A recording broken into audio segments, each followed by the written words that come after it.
इन्द्रनीलपद्धतिः विंशी हरिणा हरिनीलैश्च प्रतियत्नवतीं सदा अयत्नलभ्यनिर्वाणाम् आश्रये मणिपादुकां हरिणा हरिनीलैश्च प्रतियत्नवतीं सदा अयत्नलभ्यनिर्वाणाम् आश्रये मणिपादुकां हरिरत्नमरीचयस्तवैते नवनीलीरसनिर्विशेषवर्णाः श्रुतिमूर्धनि शौरिपादरक्षे फलितानुद्भवभेषजं भवन्ति अलकैरिव बिम्बितैः श्रुतीनां हरिनीलैसृजसि त्वन्मुन्मयूखैः कमलादयितस्य पादरक्षे करुणोदन्वति शैवलप्ररोहम् अनघैर्हरिनीलपद्धतीनां प्रथमानैर्मणिपादुके मयूखैः अधरीकुरुषे रथाङ्गपाणेः अमितामूर्ध्वमवस्थितस्य कान्तिं चरणावनिभाति सह्यकन्या हरिनीलद्युतिभिस्तवानुविद्धा वसुदेवसुतस्य रङ्गवृत्तेः यमुनेव स्वयमागता समीपम् अवधीरितदेवतान्तराणाम् अनघैस्त्वं मणिपादुके मयूखैः हरिनीलसमुद्भवैर्विधत्से हरिसारूप्यमयत्नतो जनानां नेत्रेषु पुंसां तव पादरक्षे नीलाश्मभासा निहिताञ्जनेषु श्रिया समं संश्रितरङ्गकोशः निधिस्वयं व्यक्तिमुपैति नित्यम्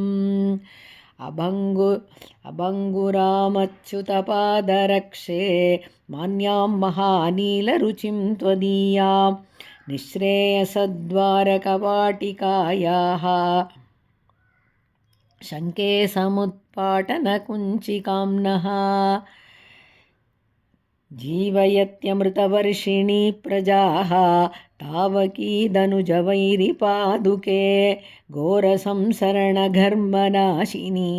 कालिकेव हरिनीलपद्धतिः शतमखोपलभङ्गमनोहरा विहरसे मुरमर्दनपादुके मणिकिरीटगणेषु दिवौकसां मधुकरीव मनोरमपङ्क्तिषु अन्विच्छतां किमपि तत्त्वमनन्यदृश्यं सम्यक् प्रकाशजननी धृतकृष्णरूपा पादावनिस्फुरसि वासवरत्नरम्या मध्ये समाधिनयनस्य कनीनिकेव मातः सलीलमधिगम्य विहारवेलां कान्तिं समुद्वहसि काञ्चनपादुके त्वं लक्ष्मीकटाक्षरुचिरैर्हरिनीलरत्नैः लावण्यसिन्धुपृशतैरिव रङ्गधाम्नः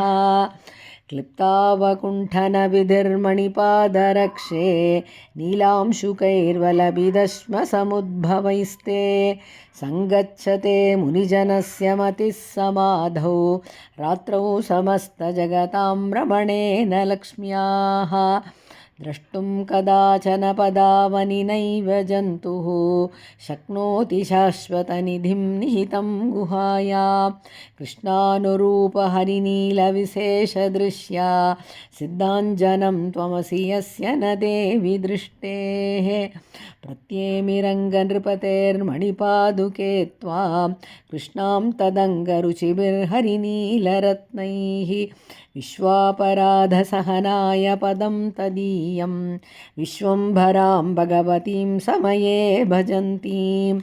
मत्वामशीं परिमितां भवती तदन्यां वैकुण्ठपादरसिके मणिपादुके स्वान्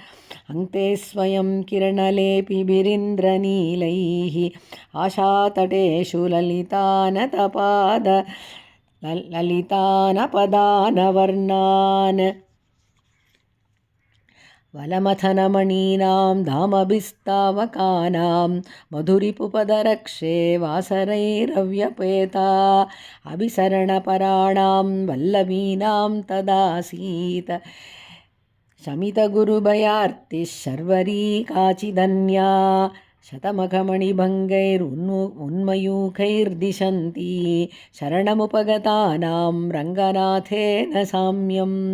प्रथयसि जगति त्वं पादुके हैतुकानाम् उपनिषदुपगीतां तत्क्रतुन्यायवार्तां परिचरति विधौ त्वां पादुके रङ्गभर्तुः पदसरसिजभृङ्गैर्बासुरैरिन्द्रनीलैः प्रकटितयमुनौघा भक्तिनम्रस्य शम्भोः परिणमयसि चूडा विष्णुपद्याः प्रयागम् पदकिसलयसङ्गात् पादुके पत्रळश्रीः नखमणिबिरुदारैर्नित्यनिष्पन्नपुष्पा शतमखमणिनीला शौरिलावण्यसिन्धोः निबिडतमतमाला कापि वेलावनि त्वम् त्वयि विनिहितमेतत् केऽपि पश्यन्ति मन्दाः शतमखमणिजालं शार्ङ्गिणः पादरक्षे वयमिदमिह विद्मः प्राणिनां भावुकानां हृदयगृहगुहाभ्यः पीतमन्दं तमिस्रम् क्लिप्तश्यामामणिभिरसितैः कृष्णपक्षेण जुष्टा श्रेयः पुंसां जनयसि गतिं दक्षिणामुद्वहन्ती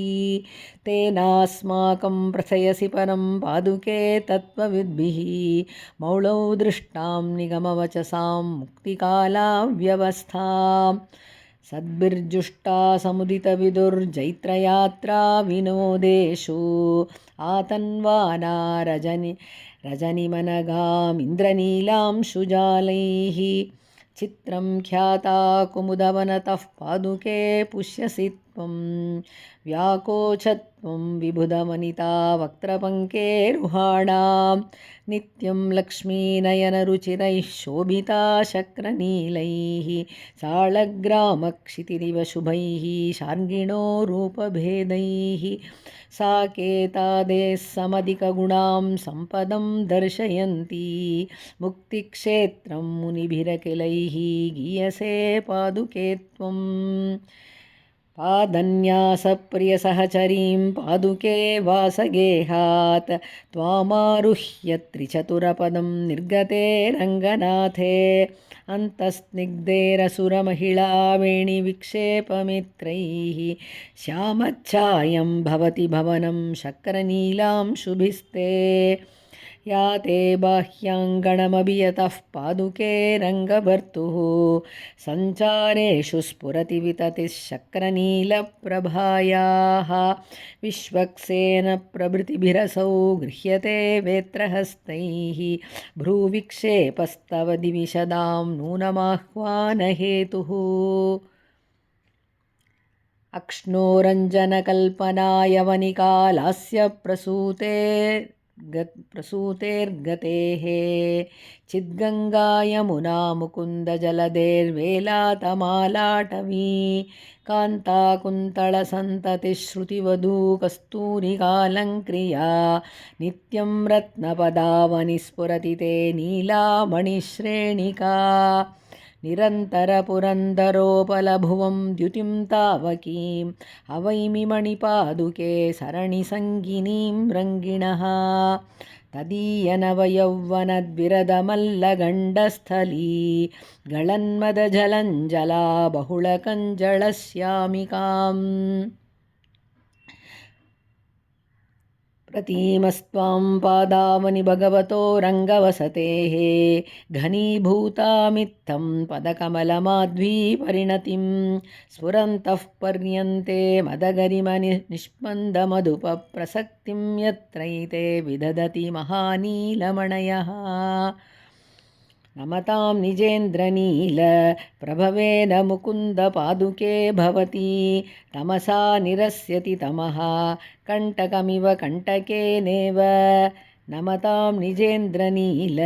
प्रभवेन मुकुन्दपादुके भवति तमसा निरस्यति तमः कण्टकमिव कण्टकेनेव इति श्रीपादुकासहस्रे इन्द्रनीलपद्धतिः विंशी।